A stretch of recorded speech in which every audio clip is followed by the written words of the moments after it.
Right then.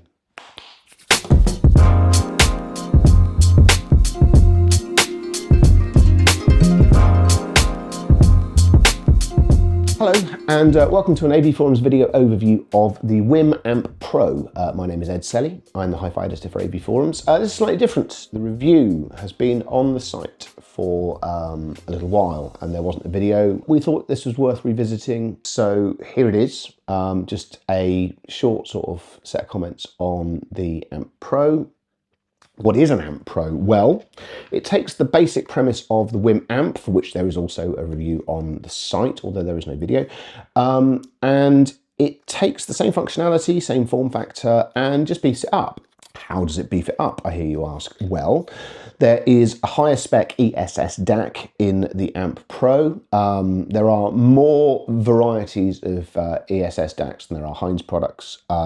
They have an extremely complicated and overlapping hierarchy of functionality and roles. Needless to say though, this one is slightly better than the one in the Amp. There's also more power from a better amplifier. So we're up to 100 watts per channel into 8 ohms. And the nature of how that power is developed is slightly different. It's called a PFFB amp, and rather than me try and labour my way through this, there's some comments in the review about how it works. If you're genuinely interested in how it works, I would suggest making a beeline to the Texas Instruments website. It's their technological baby. An enormous amount of conversation about ferrite beads. You will see the words ferrite and bead a great many times, but the long and the short of it is it's able to use ferrite beads in terms of reduction of distortion and error correction, and it does so in a closed loop. So it measures better, and it measures better for more of the time that it's being used. All of this is used with the same basic connectivity that went into the amp, and that is no bad thing at all. So you get an HDMI ARC connection, which incidentally, for reasons I don't fully understand, works a damn sight faster than it did on the amp sample that I tested a little while back. That used to take a bit of time to come to terms with the world around it, start making noise. This one works a lot faster.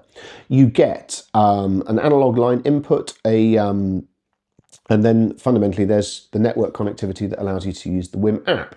I'm still in a minority of one that there's certain elements of the WiiM app I don't like using as much as some competitors. I'm sure that there will be an army of people commenting in the comments below this that I'm wrong and it's the single greatest app ever made, and you know, this is the richness of human variety for you.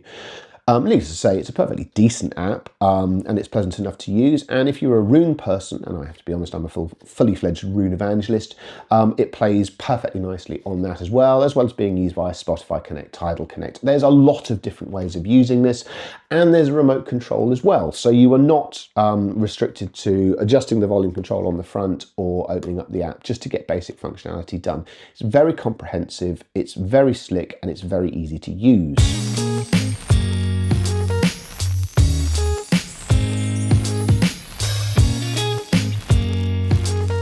The most important thing though, and I said this in the review and I genuinely mean it, there is an £80 difference between the Pro and the standard amp.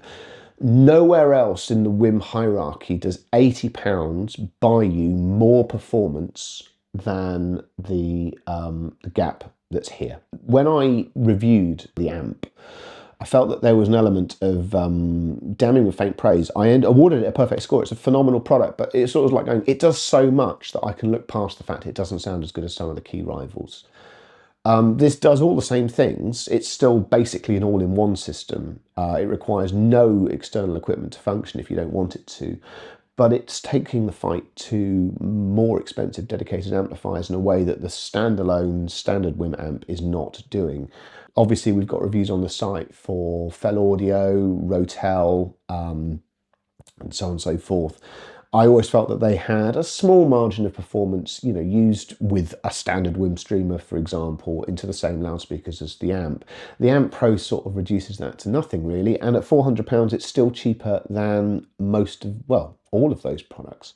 So the result is it just does all the things that the amp was doing brilliantly in terms of functionality and how you control it and so on and so forth.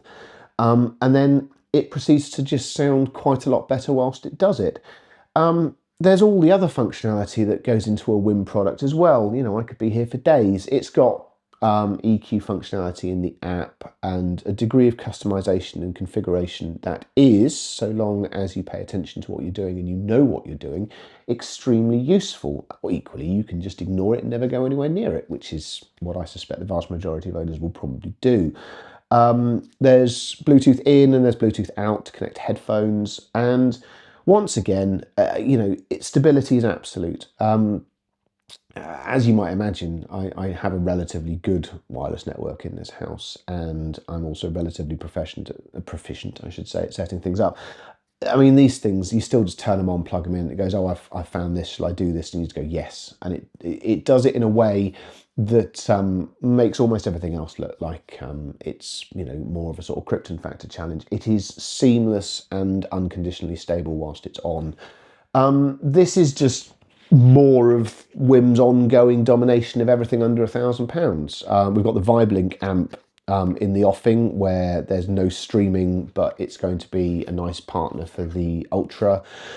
They've shown me some other stuff which I can't talk about yet, but it's, you know, it's all coming. It's very hard to bet against them in terms of basically owning the market under £1,000, because they just do everything with a disturbing degree of capability. That is not terribly great news for its competition, but it's brilliant news for you. £400 and a pair of loudspeakers from Q Acoustics, Wharfdale, Acoustic Energy, the usual suspects, will see you own an extremely capable and extremely enjoyable system. Faced with this relentless tidal wave of capability, I had no choice but to award it a perfect score and a best-in-class badge, which is, I suppose, increasingly and depressingly predictable, but there you go.